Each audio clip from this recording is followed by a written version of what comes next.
Olá amigos caros, está começando mais um SN Sport.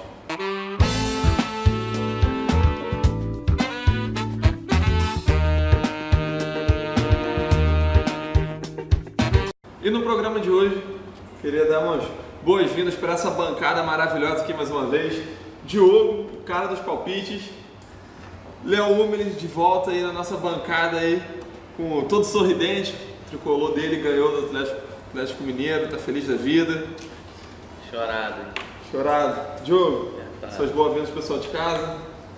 Mandar um abraço aí para todos os nossos telespectadores, né? Deixar um abraço também pro nosso amigo Rony Pimenta, lá de Talcara, que tá sempre curtindo o programa aí pelo YouTube. Semana teve comigo e falou, ó, tô acompanhando o SN Sport lá pelo YouTube, então a gente tá vendo que o programa tá tendo uma audiência muito forte, principalmente em outras cidades que até mesmo a televisão ainda não tá fazendo a sua cobertura, mas pela internet aí muita gente está acompanhando o nosso programa. Pessoal, um grande abraço para você, lembrando que a gente passa na TV, a gente passa no pessoal do Rio Cable, na Brasilnet e no YouTube. Léo, dá suas boas-vindas pessoal de casa. Primeiro, bom dia, boa tarde, boa noite para você que nos assiste. Sempre um prazer estar aqui com o Casé Zanemboni, Diogo Latini. Marquinhos, esperamos vocês aqui, você sabe disso. E, bom, queria agradecer a todo mundo que nos acompanha, essa audiência maravilhosa que a gente está tendo. Dizer que hoje nós estamos aqui, todo de preto, não é luto, rapaziada, foi coincidência realmente. E agradecer também ao time do Fluminense que conseguiu ganhar uma e pelo menos eliminar ali um pouquinho mais o risco do rebaixamento. Mas a gente não vai começar a falar do Fluminense agora, hein? Rapidinho, antes de começar, desculpa, então perdão, esqueci. Tem um vídeo aí rodando do nosso goleiro pegada de pênalti aqui, ó. Casé Zanemboni, quero que vocês acompanhem. Oh, não, pelo amor de Deus! Ô, Casé, olha aqui, ei!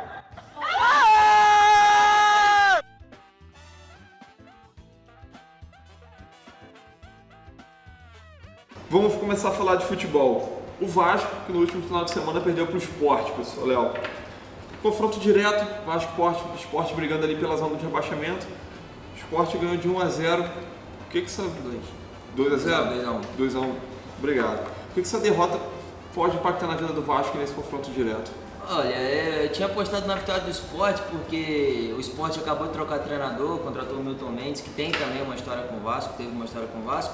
E o time do Sport ele é um time que dentro de casa é muito forte, né? Se tivesse melhor dentro de casa, inclusive perdeu alguns pontos, mas se tivesse melhor não estaria nessa situação da 19ª colocação no Campeonato Brasileiro. Então o confronto é direto, o Vasco ficou a 3 pontos agora da zona, com 34 pontos, o primeiro fora da zona tem 31.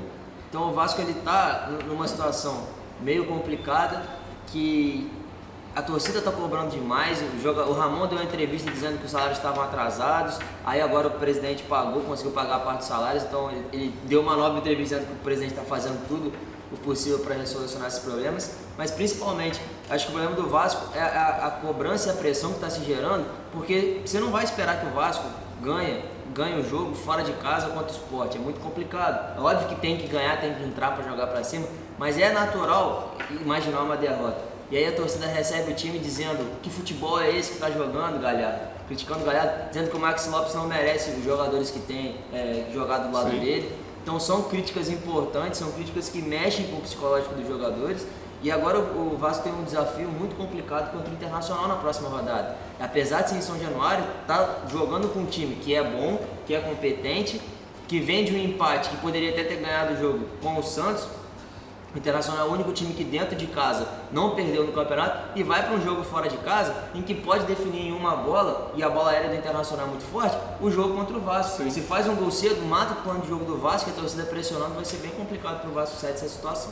O Vasco ele tem uma situação muito complicada, como você falou agora contra o Inter, mas o Vasco tem também os times ali embaixo. O Vasco, quando enfrenta os times ali com confronto direto, o Vasco não vai bem. Foi assim com o Sport, está sendo assim nos jogos anteriores. E o Vasco tem esse grande problema. Em casa faz aquele jogo mais ou menos, dá a sorte do Maxi Lopes fazer o gol, às vezes dá a vitória ou o empate, e fora de casa deixa a desejar. Mas é isso aí, a gente vai torcendo para o Vasco, ser um time aqui grande aqui do nosso estado, mas o Vasco passa por um momento muito difícil. Assim como o Léo falou, Diogo, o Vasco passa por um momento complicado e a diretoria do Vasco pagou os atrasados referente a setembro. E propriamente o Ramon falou que agradeceu por isso e elogiou o esforço da diretoria. O que esse esforço da diretoria, nessa questão de pagamentos atrasados, pode influenciar para o restante do campeonato do time do Vasco? Bom, primeiro, na verdade, esse problema de salário no Vasco já não é de hoje, então todo mês está tendo esse problema. A diretoria está fazendo esse esforço para acertar setembro, daqui a pouco vamos entrar em novembro, já tem que acertar outubro. Sim. E isso vai ficando, acho que o trabalho, não vou dizer que é esforço, porque é obrigação, tem que contribuir e pagar com as suas obrigações mensais dos jogadores, e realmente o jogador com salário em dia, ele realmente é outro jogador. A verdade tem que ser dita, o cara com salário atrasado, eles geralmente não querem jogar, fazem corpo mole, fingem que está jogando, como diz o Vampeta. Finge que me paga e eu finge que jogo. Então, essa é a realidade do futebol brasileiro, e no Vasco não é diferente. Então, se está colocando o salário em dia, acredito que os jogadores vão dar esse gás aí, até que não atrase o próximo pagamento, eles vão estar aí dando um gás possível para ajudar o Vasco aí nessa reta final. Conforme o Léo falou, o Vasco tem um jogo muito difícil no final de semana. Se não me engano, o jogo é na sexta-feira. Sim, sexta-feira. São Januário contra o Inter, ainda mais o Inter que vem desse resultado desse empate em casa, que gerou aí algumas polêmicas com relação à arbitragem, que no meu modo de ver a arbitragem não errou. Quem errou foi o dirigente do Inter em querer, depois do jogo, questionar, torcedor do Inter querer questionar no aeroporto. Enfim, isso, o Internacional vem para cima do Vasco para buscar o resultado, até porque perdeu a vice-liderança do Flamengo. Então isso também acaba atrapalhando o planejamento do Inter na sequência, na briga pelo título, também no Campeonato Brasileiro. Mas acho que o Vasco tem um jogo muito difícil na sexta-feira no Rio de Janeiro. Os dois aqui falaram do próximo jogo contra o Inter. E eu deixo uma pergunta para vocês. Vou falar do ataque com você, Diogo, e depois com a defesa com o Léo. Vamos ver isso aí. Diogo, como é que o ataque do Vasco, coordenado ali pelo Max Lopes, a principal peça, pode conseguir achar uma brecha, talvez uma bola parada, um lance rápido, conseguir uma vitória contra o Inter dentro de casa? Não, o Max é um jogador que, primeiro, é um jogador de muita garra, jogador de muita vontade, jogador que joga junto com o time, a torcida. E ele tem feito muitos gols no Vasco, jogadas de contra-ataque de muita velocidade, que ele acaba definindo muito bem. A finalização dele é muito boa. Então ele acaba com ele concilia a velocidade com a técnica para poder definir a finalização, e muitas vezes tem surpreendido, principalmente o goleiro aí pegando às vezes algumas jogadas em contrapé, pegando a própria defesa desmontada, né, numa situação de contra-ataque, e ele tem feito gols importantes que tem ajudado o Vasco. Então que a gente é um jogador perigoso, a zaga do Internacional vai ter que ter cuidado com ele. Como também eu acredito que o ataque do Internacional é um ataque também forte, que possa dar trabalho para a defesa do Vasco. Isso aí, uma das armas que o Vasco tem, que é o Max Lopes, sendo a principal peça desse pós-copa. Léo, o que a defesa do Vasco, aquela parte toda defensiva ali, pode fazer para segurar esse ataque poderoso do Inter, sabendo que a bola aérea é uma das principais armas do Inter? Tem que jogar em torno do Leandro Castan, que está voltando, está se adaptando bem ao time do Vasco, voltou de lesão recentemente. E o Vasco tem que definir o esquema tático direitinho, ver se vai jogar com 3 volantes, se vai apostar na velocidade do Pikachu, porque o Pikachu saiu lesionado no último jogo contra o Sport por causa de uma concussão. Vai voltar agora, bem provável que volte contra o Internacional. E aí é saber explorar a velocidade do contra-ataque. Eu acho que mesmo jogando em casa, se o Vasco sair para o jogo, é bem capaz de começar atrás do placar e ser difícil de reverter. Então, acho que mesmo jogando em casa, o Vasco tem que adotar uma postura mais cautelosa e explorar o contra-ataque. E vem dando certo em alguns jogos e pode dar certo contra o Internacional. A gente agora falou do lance polêmico que teve no jogo do Inter contra o Santos. Vamos falar agora do Botafogo, que perdeu o jogo com um gol irregular. O Botafogo perdeu para o Bahia de 1-0 com um gol irregular.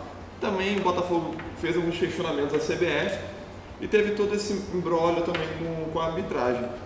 Diogo, o que você vê nessa situação com a arbitragem? O que pode estar vindo a acontecer, erros humanos?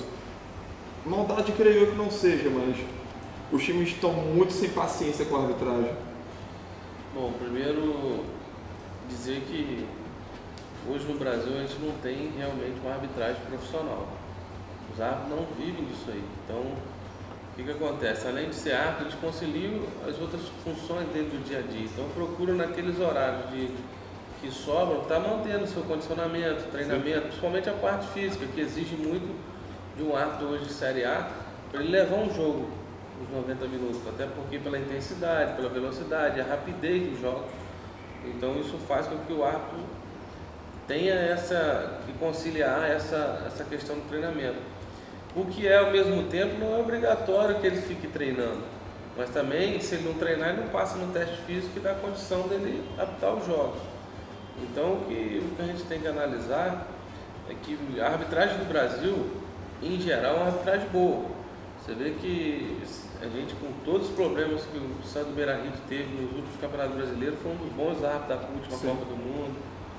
E no geral a arbitragem é muito boa no país. Só que o que está acontecendo? Com essas mudanças de adaptações, inclusive de árbitro adicional, que foi inserido aí há poucos anos atrás dos gols, agora com a entrada do VAR nos jogos da Copa do Brasil, e equipamentos como o rádio que eles utilizam durante os jogos, isso tem ajudado e melhorado muito a arbitragem no país. Então, o que fica, às vezes um pouco, a gente fica de lembrança de cada jogo, é que às vezes no momento que o árbitro erra, que é natural o árbitro errar, é um ser humano como o outro, e vai errar, errou nesse lance do Botafogo, vai ter mais erros para frente. Eu acredito que tenho certeza que não são erros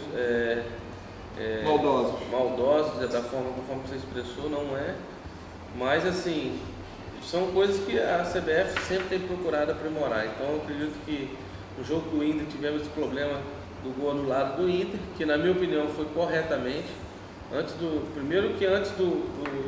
da bola entrar, o assistente já tinha assinalado impedimento no lance. Só que a dúvida gerou é que se o passe do lance que gerou o gol foi do atacante, do jogador do Inter, ou se foi recuada pelo defensor. Sim. Então por isso aquela demora e aquela questão entre eles se definir, até porque nos jogos do Campeonato Brasileiro não tem o VAR, que é o árbitro de vídeo. Se tivesse o árbitro de vídeo, com 30 segundos teria definido aquela jogada ali, aquele lance, estariam resolvido. Então o que gerou aquela demora de muito tempo, 5, 6 minutos, conforme estão dizendo, foi porque o árbitro ele só tinha o rádio e os assistentes e o adicional para conversar. Sim. Então ele teve que reunir a equipe de arbitragem, trocar a melhor opinião, e eu acho que acertadamente ele assinalou o impedimento, porque também já tinha sido assinalado pelo assistente, que já tinha levantado a bandeira. E mesmo que se ele tivesse errado, ele deveria errar junto com o assistente que já tinha assinalado o impedimento. Então, eu acho que o que falta às vezes é definir essa questão de tecnologia. Se tem nos jogos, eu sei que o investimento é caro, mas se tem nos jogos da Copa do Brasil, vamos colocar nos jogos do Campeonato Brasileiro, principalmente nos jogos que estão definindo. Jogos, por exemplo, hoje do Inter, do Palmeiras, do Flamengo, que são os times que estão brigando pelo título do campeonato. Então, e essa confusão só gerou porque o Inter perdeu a vice-liderança. Se tivesse ganhado, não teria acontecido isso tudo. Não teria acontecido, e também se tivesse empatado ou perdido o Inter numa condição lá de meio de tabela, que não tivesse perspectiva de título, também não daria em nada. Passaria despercebido. O VAR, a implementação do VAR nas rodadas regulares do brasileiro, você viu que você acabou de falar, então, que é uma opção mais viável, correto? Não, eu vejo que o VAR ajuda muito. Na verdade, por mais que na final da Copa do Brasil muitos questionam que o árbitro errou, o Wagner Magalhães errou em ter dado o pênalti do Thiago Neves, enfim, os lances que o VAR, primeiro ele é consultado pelo rádio. Sim. E ele recebe orientação pelo árbitro principal que está lá comandando os árbitros de vídeo, que é uma outra equipe de arbitragem que está assistindo o jogo de cima com os televisores, com o replay, voltando as jogadas, enfim. E nesse momento que ele não consegue, através do equipamento de áudio, que é o rádio, se identificar, ele tem a segunda opção, que é o equipamento audiovisual, que é a televisão, que ele vai lá e verifica. Então, assim, eu acho que ajuda muito. Agora, o investimento é muito alto, não sei se a CBF teria condições de colocar isso em 10 rodadas, que são 10 jogos por rodada no Campeonato Brasileiro. Eu não sei se teria essa condição, mas eu tenho certeza que ajudaria muito a contribuir em alguns lances. Muita gente reclama, acha que o VAR atrapalha, mas eu também acho que ele mostra muito mais os erros do que ele propriamente erra, entendeu? Então acho que é muito válido. Deixa o jogo mais justo, né? Léo, continuando falando do Botafogo, o Botafogo nos últimos 2 jogos não fez gol. E vendo no Chiesa, sempre onde o Chiesa passou ele fez muitos gols. Vendo no Chiesa uma esperança para gols. O Botafogo enfrenta o Atlético Paranaense na próxima rodada, lá na Baixada.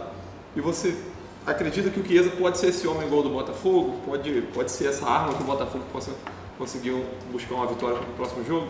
Eu acho que o problema do Botafogo, assim como o Vasco, é um problema extracampo, não é nem um problema no campo. O Pimpão deu uma outra entrevista, falou, tem 4 anos de Botafogo, palavras do Pimpão, e nunca atrasou salários, e agora começou a atrasar de novo. O Botafogo conseguiu um empréstimo para poder quitar as dívidas e já acabou o empréstimo e está devendo 18 milhões ainda. Então, são problemas externos que acabam interferindo. Aí o Botafogo perde para o Bahia dentro de casa, se coloca numa situação complicada. O Botafogo está acima do Vasco, está 1 ponto só, o Botafogo tem 35, o Vasco tem 34.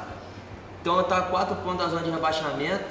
Pega um jogo difícil, porque o Atlético Paranaense dentro de casa vem de 11 vitórias seguidas. Então muito complicado o jogo para o Botafogo. Não acredito que o Botafogo vá conseguir ganhar o jogo fora de casa e muito menos que vá conseguir marcar mais gols. Se dentro de casa contra o Bahia não tá bom pro Botafogo, fora de casa o Atlético Paranaense vai ficar muito mais complicado. E é um outro jogo que os treinadores na tabelinha botam. Atlético Paranaense fora de casa, não bota vitória. Tem a questão também do gramado sintético, né? Que é outra situação que atrapalha demais ainda, porque é diferente. O jogador treina com grama a semana inteira, joga com grama no final de semana, treina com grama a semana inteira, aí vai jogar final de semana no sintético. Já é outra pegada, a bola fica diferente, então é bem complicado. Lembrando que o Atlético Paranaense ele tem a melhor campanha do retorno. Estava lá embaixo, estava até dentro da zona do Z4 e hoje configura, se não me engano, ali na 8ª posição. Ou seja, está com 40 pontos, está empatado ali na questão de pontos com o Fluminense e já está ali por cima da tabela, já está na primeira parte da tabela fazendo essa campanha muito boa de recuperação do campeonato.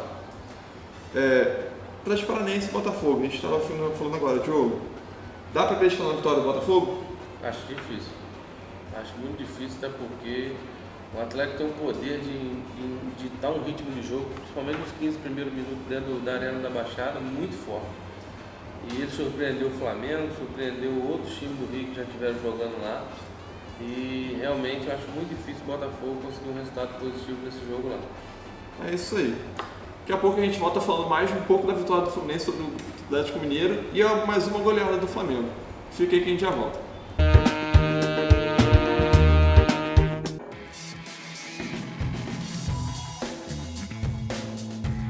Na hora de fazer a sua carteira de motorista, você precisa ter ao seu lado a experiência da Autoescola Confiança.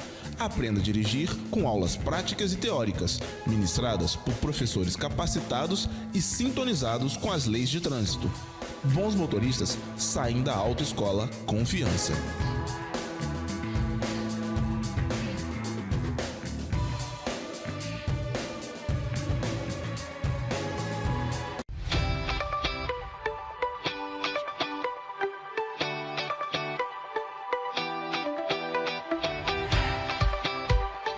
Quer qualidade, atendimento de primeira e aquele desconto na sua compra? Então o seu lugar é o Economia do Lar. Frutas, verduras e legumes bem fresquinhos. Toda a linha de higiene pessoal e as melhores carnes do mercado você encontra aqui. Entregamos no conforto do seu lar. Do café da manhã ao jantar, compre no Economia do Lar.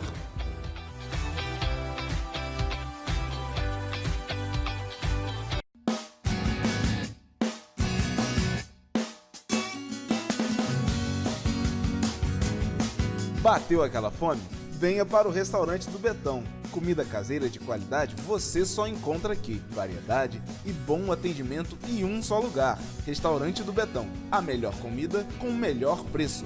Rua Padre André Boaventura, 84, Centro Cordeiro. Peça já a sua quentinha. 981 13 19 15. Voltando agora para o segundo bloco e vamos falar com o Fluminense. Fluminense aqui do meu querido Léo, mas eu vou deixar ele para falar daqui a pouco. Diogão, o Fluminense ganhou do Galo de 1-0, vitória sofrida, brigada, mas deixou o Fluminense ali com a esperança ainda de conseguir ali beliscar uma Libertadores. Você vê o Fluminense ali brigando pela Libertadores ou vai só manter na tabela, vai fazer o dever de casa e vai se ligar no Sul-Americano? Bom, eu acho difícil o Fluminense chegar na Libertadores. Apesar de ter ganho esse jogo, sinceramente, o Fluminense jogou bem. Teve uma dificuldade no final da partida depois da expulsão do Matheus Alessandro. O Atlético chegou a pressionar em algumas oportunidades, mas o Fluminense tem trabalhado algumas jogadas muito bem. O Luciano foi coroado aí com um gol, o garoto que vem numa crescente boa no Fluminense. Fez a sua participação aí nessa última partida muito bem, conseguiu ser aí o autor do gol da vitória. Mas vejo o Fluminense garantindo aí sua permanência na Série A. Acho que é o primeiro pensamento da Série A do ano que vem. E depois vai tentar brigar ali na Sul-Americana, vai estar brigando por algumas. Mas acho difícil Libertadores, até porque o Fluminense tem 40 pontos hoje. E se você for olhar, a primeiro aí tem 46 Atlético Mineiro e o Grêmio tem 52. E o Atlético também tem jogos importantes, está vivendo um bom momento aí de alguns jogadores, inclusive quando joga em casa. Então acho também difícil o Atlético parar de pontuar. O Atlético vai pontuar e isso vai automaticamente mantendo essa distância entre uma equipe e a outra. Além de tirar esses 6 pontos, ainda tem aquela briga também com todos os times que estão naquela briga, né? Léo, assim como o Diogo falou da Sul-Americana, falou da possível vaga da Libertadores, a gente também vai manter nisso. O treinador Marcelo Oliveira falou que projeta mais 2 vitórias no Brasileiro para bater os 46 pontos e bater os 45, que é onde os matemáticos ali calculam para a segunda divisão. E, depois dessas 2 vitórias, conseguir priorizar a Sul-Americana. Lembrando que o programa está sendo gravado na quarta-feira, que o Fluminense tem um jogo hoje, né, certo? Hoje contra o Nacional pela Sul-Americana. Não falou sobre o jogo hoje, mas você vê isso um passo importante também? Você concorda com o Marcelo Oliveira fazer 2 vitórias e priorizar a Sul-Americana?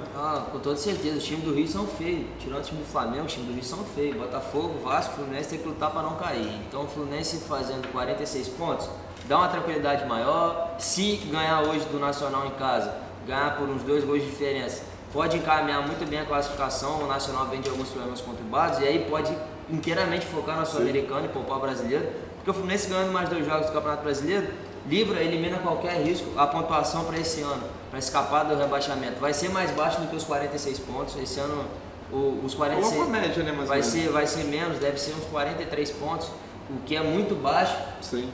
Por toda a disputa, né, que está acontecendo no campeonato. E a disparidade, foi o que o Diogo falou. O Grêmio tem 52 pontos e está em quinto. O Atlético tem 46 e está em sexto. E Grêmio e Palmeiras ali, o que o Fluminense pode sonhar é um dos dois ganhar a Libertadores e abrir um G7. E mesmo assim vai estar lutando aí com o Santos e Atlético Paranaense. Nesse mês tem o Cruzeiro com 40 pontos, tem um jogo a menos. Cruzeiro e Ceará tem um jogo a fazer ainda. E o Cruzeiro já está lá pela Copa do Brasil. Sim. Então o Fluminense está brigando ali com Santos, com o Atlético Paranaense e de repente até se o Corinthians emplacar uma boa sequência com o Corinthians, que eu acho bem difícil pelo momento, mas pode ser o Corinthians, são os 3 times ali brigando por um possível G7, porque como o Cruzeiro já está lá, vai abrir mais uma vaga também, se o Palmeiras e o Grêmio, um dos dois ganharem a Libertadores. Então é muito é muita possibilidade, mas tem que trabalhar com realidade. Ganhar 2 jogos no Brasileiro para eliminar a chance do rebaixamento e aí olhar para a tabela de uma outra forma. Ainda está na Sul-Americana? Vamos focar, porque se ganhar a Sul-Americana tem chance, além de ser um time internacional, tem chance de chegar mais na frente na Libertadores do ano que vem. Não tem como, já foi eliminado pelo Nacional, então vamos focar no Brasileiro e vamos tentar pleitear uma colocação melhor, aproveitar mais alguns jogos da base, eliminando o risco, acaba o ano e já descansa o time. Além de ter o título, tem um título inédito na história do Fluminense, que é a Sul-Americana, tem a questão da premiação de campeão e tem de brinde a vaga da Libertadores. Então, ou seja, também concordo que o Fluminense deve priorizar. E a vaga direta, a vaga Sul-Americana é vaga direta, então é muito bom o Fluminense. O Fluminense vai entrar já na fase de grupo, não tem pré-Libertadores, muda o planejamento para o ano que vem, porque muda a receita, muda o status dos times. O Fluminense não chega na Libertadores há muito tempo, desde 2013 o Fluminense não briga na Libertadores, então são várias situações que motivam o time do Fluminense a se projetar e melhorar para o ano que vem. E lembrando desses possíveis 2 vitórias do Fluminense, o Fluminense enfrenta o Santos na Vila Belmiro na próxima rodada. E deixo uma incógnita para vocês, do mesmo jeito que a gente deixou do Vasco e do Botafogo. O Santos empatou com o Inter fora de casa, jogo muito difícil, o Santos vem muito embalado e está ali naquela briga com o Fluminense para pleitear aquela sétima, sexta colocação numa possível vaga na repescagem da Libertadores. O que o Fluminense pode fazer para segurar esse ataque rápido e eficiente do Santos, Diogo? Primeiro jogar taticamente bem postado no seu defesa, fechadinho, até porque o jogo na Vila é um campo que a torcida vai jogar junto, a torcida do Santos vai jogar junto com o jogador, é muito próximo e vai fazer realmente uma pressão para que o Santos abra o placar logo de início. Mas eu acredito que o Fluminense jogando numa posição bem fechado, saindo só na boa, no contra-ataque, acho que o Fluminense consegue segurar esse ataque do Santos.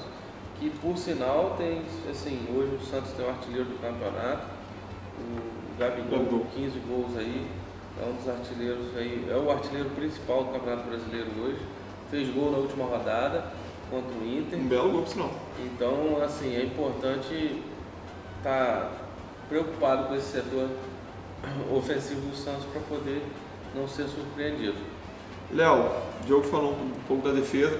Como é que o Fluminense pode fazer para buscar uma vitória fora de casa? No passado, o Fluminense ganhou na Vila do Santos com o gol do Edson no final do jogo. O Fluminense tem que buscar o mesmo time que jogou lá no ano passado, acertar. O Fluminense está com 3-5-2, continuar com 3-5-2, jogar bem postado, explorar os contra-ataques, é o que está dando certo. Sim. Então não tem por que mudar. O Ibanez ali, para mim, é o zagueiro mais talentoso dos três do Fluminense que estão jogando, e principalmente aproveitar a velocidade do Luciano do Everaldo, porque o time do Santos é um time que é muito ofensivo. Os dois laterais, tanto o Dodô quanto o Vitor Ferraz, atacam demais e o ataque do Santos é muito rápido. Então, se o Santos desce para atacar e perde uma bola, o Fluminense tem que saber aproveitar o contra-ataque e fazer um gol rápido. Acho que o segredo é esse. O Fluminense tem que fazer um gol rápido para continuar jogando no contra-ataque no resto da partida, porque a partir do momento que o Santos fica na frente com um ataque rápido do Santos e o Fluminense naturalmente tende a sair, aí pode emplacar até de repente uma colhada pro Santos. Vai ser um jogo muito importante, porque querendo ou não, é uma briga também direta ali com o E Fluminense. se o Fluminense ganha o Santos fora de casa, o Fluminense se credencia muito aí sim. Para brigar por um possível G7. Porque já passa um adversário, já deixa ele mais para baixo, já se aproxima ali do pessoal de cima. Falando agora do pessoal de cima, vamos falar de que podemos dizer uma final adiantada, ou ainda não, Flamengo e Palmeiras no próximo sábado. Palmeiras líder, Flamengo vice-líder, Flamengo assumiu a vice-liderança ganhando o Paraná. O Flamengo está com 58 pontos e o Palmeiras está com 61, se eu não me engano. 62. Ainda tem 4 pontos, o Flamengo, caso ganhe, não iria assumir, mas importaria para um ponto. Léo, o Flamengo ganhou de 4-0 do Paraná, do Lanterna Paraná, com o segundo tempo meio atípico do Flamengo. Fizeram o segundo gol do Flamengo, o segundo, terceiro e quarto gol do Flamengo. Vitinho, Uribe e Henrique Dourado. Isso mostra o Flamengo ressurgindo numa possível boa fase? O que o Dorival está trazendo para o time, né? O Dorival ele conseguiu aproveitar alguns jogadores que estavam esquecidos, inclusive a polêmica do Diego Alves, que deve ser trabalhada mais para frente, mas colocou o César para jogar. O Flamengo não tomou gols ainda sob o comando do Dorival, e eu acho que vai tomar gol contra o Palmeiras, mas isso aí a gente deixa para os palpites. Agora, o time do Flamengo é o time que jogou muito bem fora de casa, o time que sobrou contra o Paraná, a disparidade de elenco é absurda. O Paquetá jogou muito bem, o Flamengo reencontrou o caminho das vitórias. Sim. E o Campeonato Brasileiro, nesse sistema de ponto corrido, ele mostra o que uma sequência de vitórias boa é capaz de fazer. O Flamengo acertou o time, ganhou 3 jogos, já tá. O Flamengo há 3 rodadas atrás, o torcedor estava xingando o Flamengo, falou que acabou o sonho, agora estão falando cheirinho de novo. Não, e a possibilidade de ganhar o Palmeiras é real. Apesar de não ganhar do Palmeiras desde 2014, o Flamengo tem uma possibilidade real de ganhar do Palmeiras e de se aproximar sim, e aí contar com a sorte, com o eventual tropeço do Palmeiras mais para frente, e assumir de repente a liderança do Campeonato Brasileiro. Então é uma sequência boa que o Flamengo vem trabalhando bem o elenco, vem rodando o elenco, dando confiança pro Dourado que entrou e meteu gol, dando confiança pro Uribe, e de repente quando o Palmeiras está 1-1 jogo, e entram e o Marlos. Dorival olha pro banco e bota um Dourado com confiança que já meteu o gol na próxima rodada para decidir o jogo com a cabeçada. Sim. Então assim, foi bom rodar o elenco, foi bom dar confiança e agora o Flamengo chega muito mais confiante para um jogo decisivo. Lembrando que desses atacantes só falta fazer o gol mesmo, tirando o Berrigo que estava na contusão, passou quase o ano todo se recuperando, só falta o Marlos sair dessa nhaca dele. Pode ser que aconteça no jogo contra o Palmeiras? Ele tem que jogar para isso, né? Se ele jogar, tem mais gente de fazer gol. É meio difícil, mas a gente fica feliz, pessoal, voltando à boa fase, Dourado, Uribe marcando mais uma vez, mas vai ser um grande jogo, provavelmente um dos melhores jogos aí do campeonato, tá prometendo. Jogão, Léo falou, vou pegar essa deixa dele, Diego Alves. Diego Alves, ele veio de lesão, teve um problema interno com o Dorival, com toda a comissão técnica, o Dorival deixou ele no banco no jogo do Paraná e ele se recusou a viajar com o time. Você vê nisso uma racha no elenco ou você vê uma falta de disciplina do jogador? Bom, primeiro tem que ser explicada a questão em si verídica. Sim. Acho que o Flamengo deveria ter aberto isso para todos os torcedores, o que realmente aconteceu. Fizeram uma coletiva de imprensa que acabou que o jogador não foi se desculpar com o grupo e na verdade alguns falavam que o Diego sairia, outros falavam que o Flamengo puniria, enfim, nada disso ficou muito claro, mas o que eu vejo é que o Diego é um jogador que tem muito crédito no Flamengo aí. O Diego Alves é um goleiro muito de referência muito boa do futebol internacional, um goleiro que fez uma sequência muito boa de jogos, inclusive nesse Campeonato Brasileiro pelo Flamengo, apesar de uns criticados aí no gol da eliminação da Copa do Brasil, mas o Diego é um jogador importante para o grupo, é um jogador que sabe orientar, é um jogador que sabe administrar o time dentro de campo e muitas das vezes sabe jogar. Sim. Sabe ganhar o tempo dele a hora que tem que ganhar, sabe catimbar, sabe ser um jogador importante para o Flamengo. E eu vejo que ele retorna contra o Palmeiras. Acho que, na minha opinião, ele sai jogando, eles vão superar todo esse problema e vai sair jogando para poder dar a ele a condição novamente que era dele. Sim, sim. Salvou lesão, o César fez a parte dele, é um bom goleiro também, com toda a sua... Não tomou gol nenhum das partidas que entrou. Não tomou gol, mas em virtude do bom momento do Flamengo. Sim, sim. A gente tem que ser sincero que o Flamengo vem de um bom momento nesses jogos que fez, mas eu acredito no retorno do Diego Alves aí ao gol do Flamengo. O Diego Alves, além de ser um excelente goleiro, também é um dos líderes do time. Já foi capitão do Flamengo em algumas partidas, mostra ser um líder dentro e fora de campo e teve essa situação meio complicada junto com o Dorival. Vamos falar agora do próximo jogo, Flamengo e Palmeiras. Jogo, não podemos dizer jogo de 6 pontos porque se o Flamengo ganhar não ultrapassa o Palmeiras, mas o que vocês veem com o Flamengo? Primeiro vamos falar do ataque. O Flamengo pode conseguir fazer para emplacar essa vitória? Bom, primeiro é um jogo mais um clássico do futebol brasileiro. Então eu considero o Flamengo e o Palmeiras como se fosse um Fla-Flu, o Flamengo e o Vasco, um jogo muito difícil. Duas boas equipes, Palmeiras na liderança, brigando para se manter líder do campeonato, o Flamengo na vice-liderança tentando encurtar uma distância de 4 pontos para 1 ponto. O que eu vejo de cara nesse jogo é duas equipes buscando resultado. Não acredito que o Palmeiras fique na retranca, até porque o Palmeiras precisa, se o Palmeiras ganhar o jogo, ele vai de 4, ele vai fazer 7 pontos de diferença do segundo colocado. Então essa realmente é a realidade. Então eu acredito mais que o Palmeiras venha para já distanciar dessa posição do segundo colocado, para já começar a deixar aquela gordurinha para começar a comemorar o título, como também vejo o Flamengo buscando resultado para tentar diminuir. Então assim, é até muito difícil a gente falar em si do que vai ser o jogo. Na minha opinião, um jogo muito intenso, com duas equipes buscando resultado e uma velocidade extrema nesse jogo que vai acontecer no Maracanã no sábado à noite. Casa cheia, pode ter certeza que a torcida do Flamengo vai encher o estádio, vai lotar, vai torcer, o Palmeiras vai trazer alguns torcedores e tem a chance de ser um dos grandes jogos da rodada do Campeonato Brasileiro desse final de semana. Vai ser um jogo bem disputado e vai ser um jogo muito bom de se ver. Léo, o Flamengo, o Dorival não tomou gol ainda, nessa passagem dele pelo Flamengo.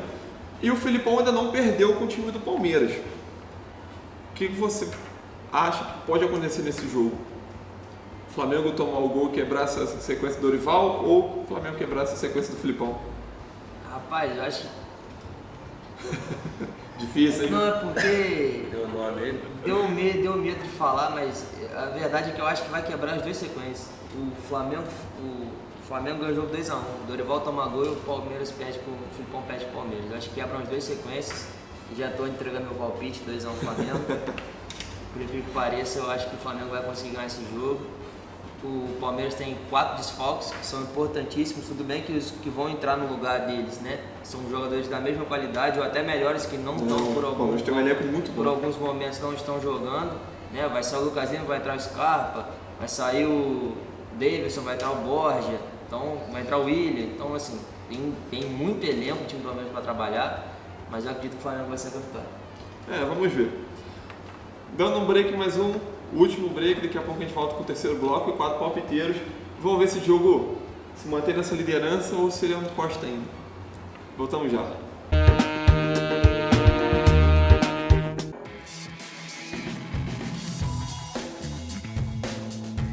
Na hora de fazer a sua carteira de motorista, você precisa ter ao seu lado a experiência da Autoescola Confiança.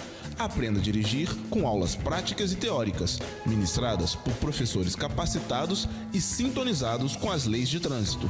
Bons motoristas saem da Autoescola Confiança.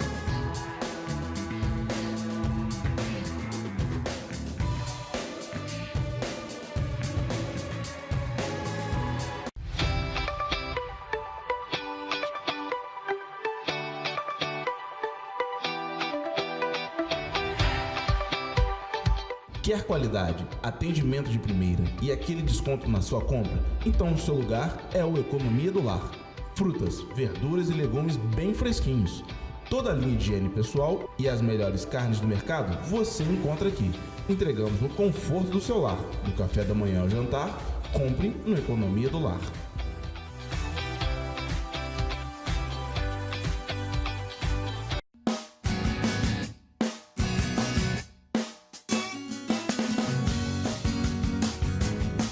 Bateu aquela fome?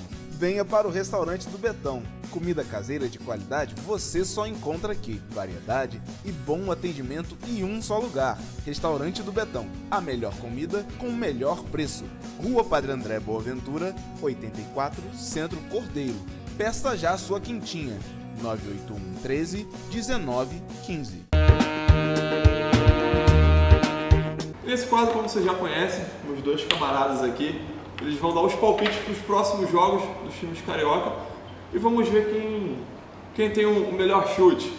Lembrando que o Diogo está aí na liderança, isolado aí. Não, quem tem o melhor chute sou eu, porque eu acertei o último travessão. Eu também, né? Mas enfim. E aquele gol lá, Zé? Mas no palpite você sabe que o Diogo está na liderança. No palpite ele tá. Vamos ver se você vai ressurgir, Léo. Não, tem que chegar. Primeiro palpite dessa semana, senhores. Atlético Paranaense, 8º colocado. Botafogo, 13º. Botafogo vem de 2 jogos sem marcar. E o Atlético Paranaense joga em casa com essa questão uma excelente campanha pós-Copa e o campo sintético. Diogão, faz as mãos pra gente. 2-0 Atlético Paranaense. Meu palpite 2-0 também. Vocês estão combinando? 2-0. Vocês estão combinando agora? Nós estamos saindo pra comer fora. Entendi. Tá certo. Santos e Fluminense. Jogo na Vila Belmiro, se não me engano. O jogo pode me corrigir se eu estiver errado. Vila Belmiro. Santos, 7º colocado, Fluminense 9º. A briga ali de meio de tabela. Se o Fluminense ganhar, passa o Santos nessa briga pelo possível vaga da repescagem ali da 6ª, 7ª colocação da Libertadores. E o Santos querendo se aproximar e querendo se firmar de fato nessa posição. Léo, começando por você, seu tricolor. Vou apostar no Santos, que aí vamos ver se dá sorte pro Fluminense. Qual o placar? Acho que a probabilidade maior do Santos ganhar, 2-0 Santos. 2-0 Santos. Jogão? Eu vou no Santos também, 2-1 Santos. 2-1. Vocês estão combinando bastante. Vasco e Internacional. Jogo no Vila... Jogo São Januário. Vasco 14º, brigando para não cair. Internacional 3º colocado, brigando ali no topo da tabela. Lembrando que se o Vasco ganhar, além de se isolar, pode até mesmo ajudar o maior rival que é o Flamengo, deixando o Inter para trás. Diogão, esse placar aí para você, quanto você acha que fica esse jogo? Sinceramente, queria muito que o Vasco ajudasse o Flamengo, mas acredito que o Inter vem para fazer um bom jogo e eu vou arriscar aqui 2-1 Inter. 2-1 Inter. Eu vou 1-1. 1-1, vai no empate? Vai no empate. Sabe que esse resultado ajuda o Flamengo até, né? Mas enfim. E um dos, se não o maior jogo da rodada, Flamengo e Palmeiras. Flamengo segundo colocado, 4 pontos do líder Palmeiras. Palmeiras vem com 4 desfalques importantíssimos, 4 jogadores titulares que vão jogar na quarta-feira, nesse meio de semana, pela Libertadores. Léo, Flamengo e Palmeiras, você já entregou seu resultado 2-1. Quer comentar o seu resultado? Mantém meu 2-1 pro Flamengo. Comentar mais alguma coisa? Não, Só só isso? dizer que... Jogo, obrigado. Isso aí. Isso aí. Diogão, seu resultado. Eu vou na vitória do Flamengo, 1-0 gol do Diego. O Diego ressurgindo também. Você viu que ele cravou, né? Cravou. 1-0 gol do Diego. Já vemos que de um lado ou de outro vai ser um jogo bem disputado. 2-1, 1-0. Mas vamos lá. Vamos torcer claramente para os times cariocas. Botafogo para o Vasco conseguir se livrar dessa situação. O Fluminense ir muito bem na Sul-Americana. E para o Flamengo se deslanchar, ganhar do Palmeiras e assumir a liderança aí daqui a uns tempos. Muito obrigado pela sua participação. Estivemos aí com o Diogo. Suas considerações finais. Não, mandar um abraço para todos os nossos amigos aí que acompanham o programa, galera de Cordeiro, Cantagalo, Mapu, toda a região aí que está acompanhando. Deixar um grande abraço a vocês aí. Muito obrigado, Diogo, pela sua participação. Léo, suas considerações para o pessoal de casa. Quero agradecer a todo mundo de coração que acompanha a gente aqui, tanto no SN Esporte quanto na TV Cianorte. Muito obrigado, prazer estar aqui com vocês. Sempre Dizer bem-vindo. que Marquinhos, esperamos você aqui. Tia Tânia, um beijo. E principalmente para a galera tricolor que está indo lá hoje assistir o jogo, tomara que vocês deem sorte para a fusão que nós estamos precisando. Isso aí. Tivemos hoje com o jogo Latini, Léo Umili, sou Caio Zaniboni. Muito obrigado por uma vez estar aqui conosco.